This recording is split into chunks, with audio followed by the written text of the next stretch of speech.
you do a tremendous job breaking down quarterbacks. You do it on your off time because you just love it. Is there a quarterback in this year's draft, because it's been considered a bit of a underwhelming class, and I don't necessarily buy into that, because you never quite know how it's going to play out. You're a Hall of Famer. I was drafted second overall. Look where we're sitting in different places. It always depends on what it looks. Is there a quarterback that you watched and kind of broke down where you really see some upside that a team would benefit if they were to go out and draft him? Yeah, there are. I actually like the top two guys, again, a little bit more than the other guys. And I talk about really the top five guys that could probably go, first, second round guys. But I'm with you, Ryan. I think it's one of those things where it's so disappointing to me when a guy can have, a great college career, do some great things in college, and then all of a sudden we get close to the draft, and all of a sudden people are kind of knocking them down, and they don't have an upside, they don't have, the ceiling that we want, and whatever. I mean, I watched Kenny Pickett play, and I thought he had an unbelievable year last year. And he had a consistent year, or game in and game out. He made big plays.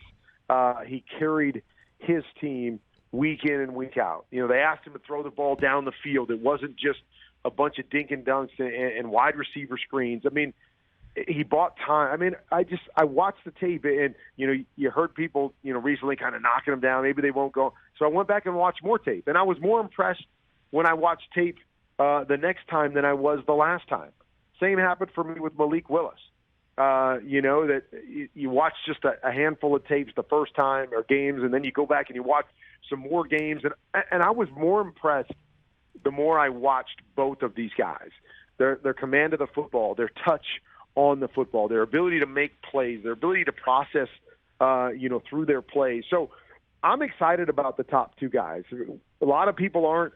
I'm a guy that says, hey, I'm going to look at what they did in college. I'm going to watch it on tape. Because, as you said, we can't project how they're going to grow and how much they're going to grow at the next level.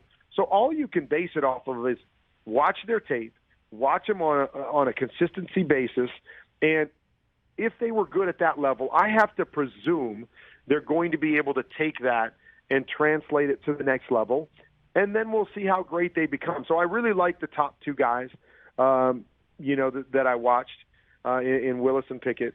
The other three guys, I think, have more deficiencies and more questions about them for me than the top two.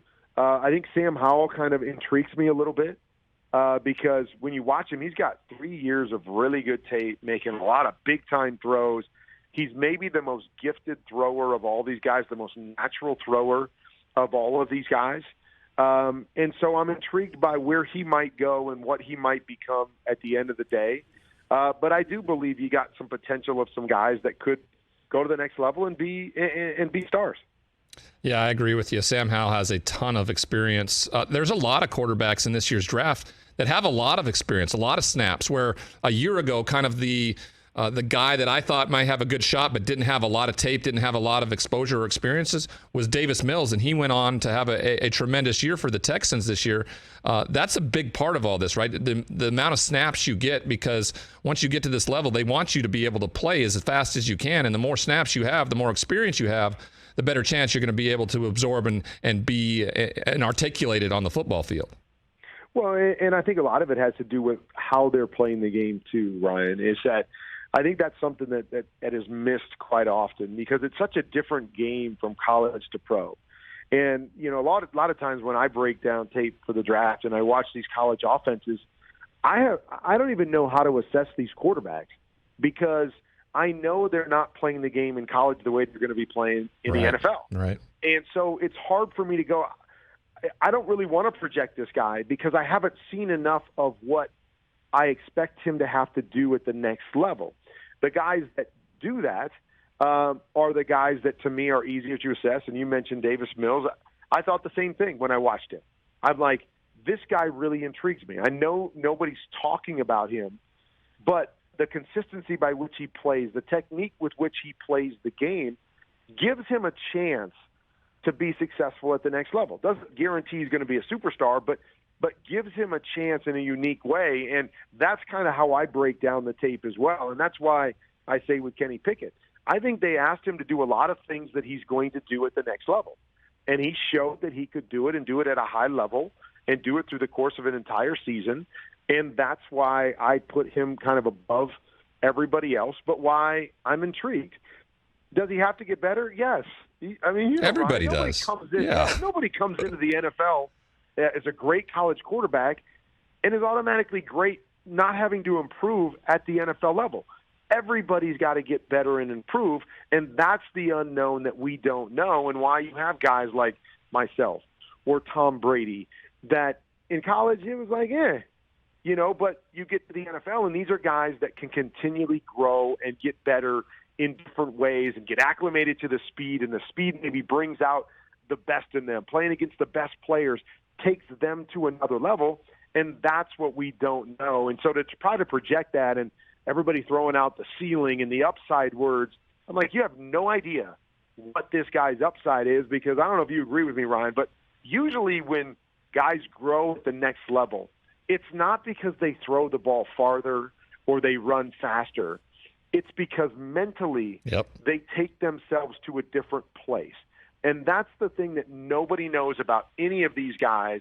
So when somebody says, I don't know what his upside is, well, yeah, because nobody does, because it's going to be what happens between his ears way more than it's going to be what happens with his feet or his arm or anything from a physical standpoint. And that all comes down to how you deal with failure at that level. And when expectations are high, if you're drafted really high, or if expectations are a little bit lower, if you're drafted towards the back of the NFL draft or in free agency, it's really how you deal with failure. And can you deal with it in a healthy, positive way? And those that are able to usually are able to develop and get better because they see opportunity in the failure. They see it as an opportunity to do better the next time. And you exemplified that every move, every time you had an opportunity and took advantage of it. And these guys need to do the same.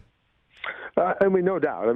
That's the thing that we know is no matter how good you are in college or even in the NFL, there's going to be those moments, whether it's the moments in the course of a game or whether, it's a game or a stretch of games where you don't play your best football.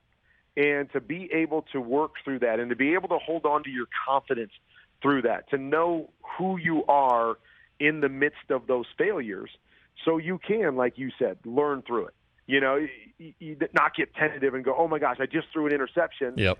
Now I better throw my check down the next 10 throws so I don't look really bad if I throw another interception. The ability to go, I understand why I threw the interception.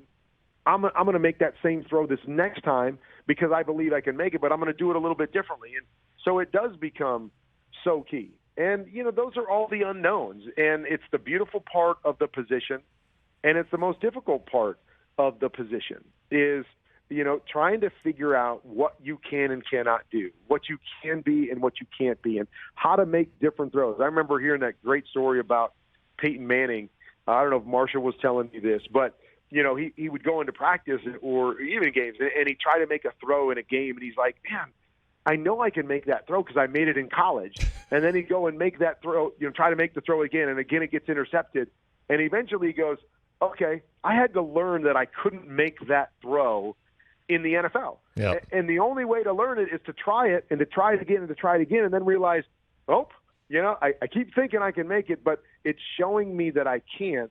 And I wasn't afraid to try, but now I've learned what I am able to do and what I'm not able to do. And that becomes so key at this level. Again, another example, like Jameis Winston is a great example for me, is that he does so many good things reading plays and getting the ball to the right guy. But he hasn't figured out what throws he can make and what he can't make at this level. And it's been the one thing that's held him back from being that guy in the NFL. And the one thing he's got to figure out if he ever wants to become that franchise guy that a team invests in for the long term. But I think you make a great point. It's learning through the errors and the struggles and learning how that's going to make you better and being able to make the changes that do just that. Hey, you watched all the way to the end. Thanks for that. Watch more right here.